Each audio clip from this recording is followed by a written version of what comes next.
This is John Wilder with Sinister Designs. Here we are with our test circuit for our MIDI diagnostic tool, which every guitar player should own. It looks complex, it's really not.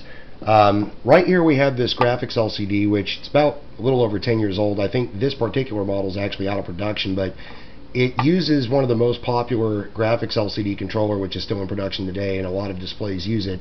It's the Toshiba T6963C chip. Had to do quite a bit of searching and hair pulling to figure out how to initialize the display, but we finally got it with a nice clean display. And then driving this display, we have our microchip 44-pin demo board with an embedded 16F887 PIC. This is a 40-pin PIC microcontroller, and they also included a 6-pin header to interface our PIC Kit 2 so that we can load our program code into this chip. This also has a serial UART on it, which we've fabricated up a little MIDI in circuit to, so that we can interface our MIDI foot controller. Over here we have the Voodoo Lab Ground Control Pro MIDI foot controller, one of the most popular units on the market, and I actually used to work at Voodoo Lab in a previous life. What this is going to do, it will read and decode MIDI messages from anything that will send a MIDI message. It'll tell you the message type, the channel it was sent on, as well as any data bytes that were associated with the message. I don't have the data byte routine programmed in yet, but right now what I do have is that it will tell us what message type and what MIDI channel it was sent on. Over here on the Ground Control Pro, this button will send a control change message, and I have it set to send it on MIDI channel 6. And then these buttons here are the program change buttons. I have them set to channel 16. I wanted to set them to an odd channel to make sure that our unit over here would actually see the exact channel and not just, oh yeah, it's MIDI channel 1, and give us a false channel. So we're going to go ahead and power this up.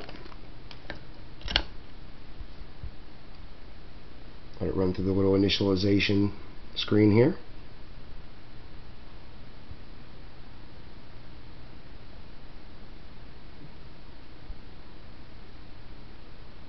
Now we're on the first screen where you can see MIDI message type and MIDI channel. We're going to go ahead and send it a control change message here.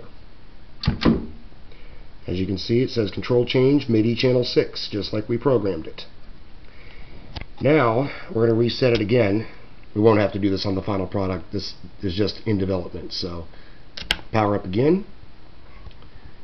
This time we're going to send it a program change on MIDI channel 16.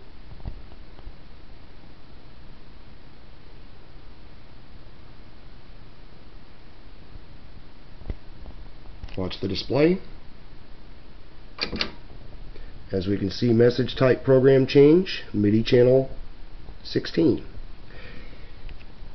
Now this diagnostic tool, this page would normally be the menu selection where you can select what you want to test. If you want to get to this screen, or if you want to test a cable, which the device will have a MIDI in and a MIDI out, where you can plug in both ends of a MIDI cable and press a button, and it will transmit a MIDI message and then receive it on the MIDI in, and it will compare the two, and if they're the same, then it'll give a pass condition.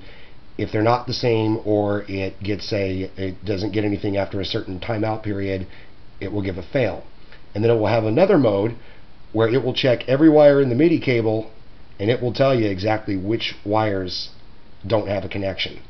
So, and we're also thinking about incorporating a plugin for a Logic tool, where if you're troubleshooting a piece of MIDI gear, you can look at certain logic signals within the MIDI circuitry itself.